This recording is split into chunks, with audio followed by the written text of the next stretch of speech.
Bababa na naman ang panibagong taas presyo sa produktong petrolyo ngayong linggo.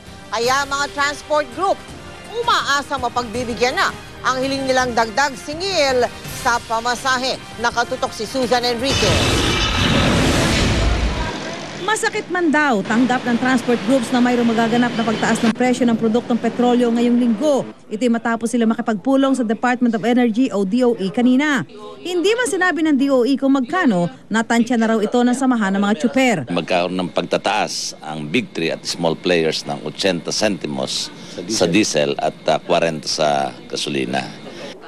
Ang ibinigay lang ng DOE ang dahilan kung bakit mayroong OPH. Di ba yung oil embargo na gagawin ng Europe sa Iran is supposed to be implemented July 1st. So meron pa mga roughly 6 months sila to prepare. But then sabi ng Iran, hindi ko antayin na hindi ka na bumili sa akin. Umpisahan ko ng hindi ka bigyan. Mula noong Enero ng taong kasalukuyan, umabot na sa 1 peso and 30 centavos ang naging pagtaas ng presyo ng diesel, 3 pesos and 10 centavos naman sa gasolina. Kung magpapatupad ng OPH ngayong linggo, ito na ang pang-6 na beses ngayong taon. Kaya tangi ang pagtataas sa pasahe ang inaasahan ng sektor ng transportasyon para makayanan pa ang sunod-sunod na OPH. Dinidinig pa rin sa LTFRB ang petisyon na gawing 10 piso ang minimum fare sa jeep mula sa kasalukuyang 8 pesos and 50 centavos. Tulad ng inaasahan, kung dumadaing ang nasahanay ng transportasyon, umaaray din ang mga motorista. Sa amin, wala. Laking kawalan na yan.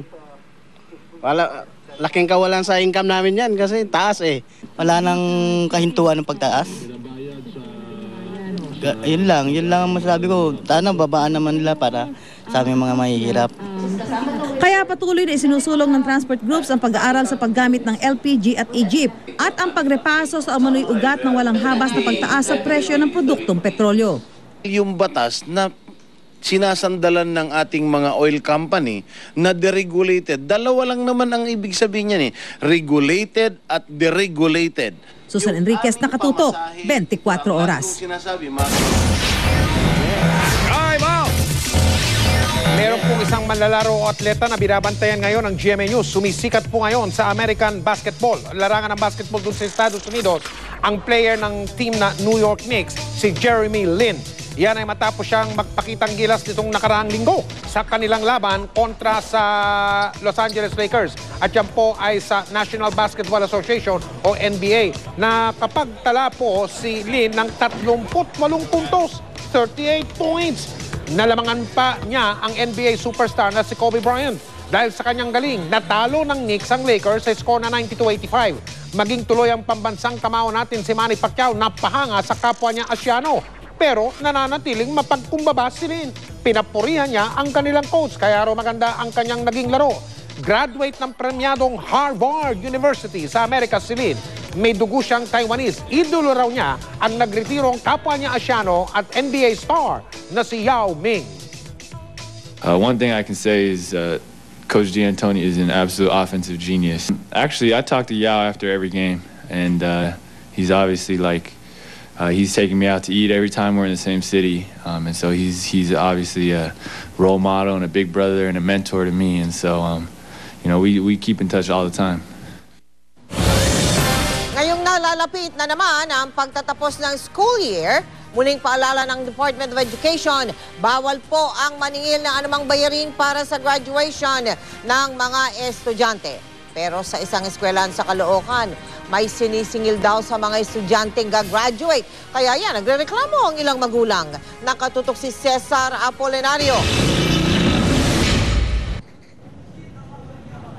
Mahigit isang buwan na lang, graduation na ng 2 estudyanteng ito sa Liano National High School sa Caloocan City. Pero kinukwestiyon ng kanilang magulang ang umano'y bayarin sa kanilang graduation na 150 pesos.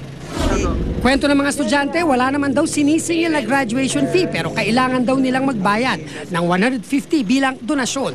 Bukod dito, pinagbabayad din daw ang mga estudyante ng 100 piso para sa PTA. Kung hindi kayo magbabayad, ano mangyayari? Baka hindi daw mag-graduate yun sa amin. Sa tingin ko na lang po, para makagraduate na lang po ako, sige po magbabayad na lang po ako. Taon-taon nagpapaalala ang DepEd na ipinagbabawal ang paniningil ng anumang koleksyon sa graduation rights. Nakasaad din sa memorandum na dapat simple at hindi magarbo ang programa sa graduation.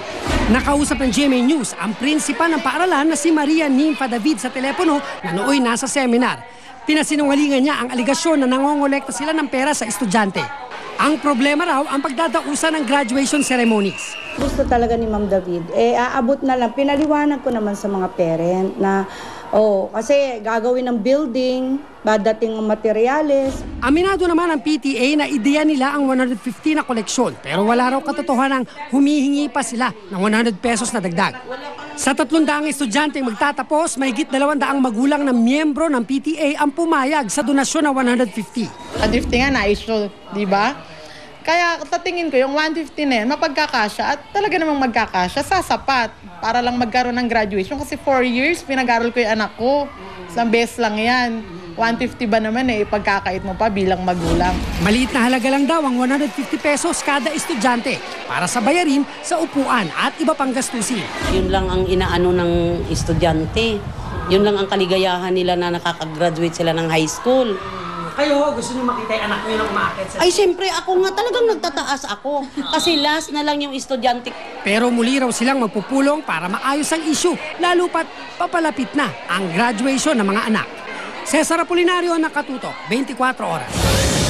Nahuli sa CCTV ang ginawang pagnanakaw ng isang lalaki sa isang customer ng isang internet station sa distrito po yan ng La Paz sa lungsod ng Iloilo. Ito po, yung lalaki, nagmatsyag muna. Nang makahanap siya ng tiyempo, tumabi siya sa isang babae. Maya-maya pa, ayan, dahan-dahan na kinuha niya ang bag ng biktima. May laman po yan na laptop computer. Nang tanungin ang bantay ng computer shop yung babaeng yon, doon niya lang nalaman, tinanong siya saan yung katabi niya dahil hindi pa raw nagbabayad. Doon lang nalaman, ayan, ng biktima na, ayun, nawawala na pala yung kanyang bag. Tinukoy naman ng mga polis ang suspect na si Michael John Simpas. Miyembro raw yan ng Salisigang. Marami na rin naman ng record sa kaso ng pagnanakaw.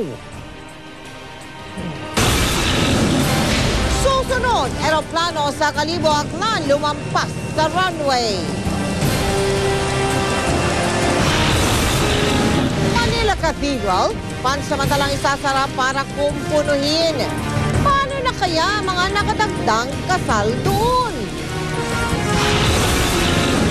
At ilang Pinoy na gumagaya at tagahanga ni Whitney Houston talungkot sa pagpanaw ng kanilang idolo.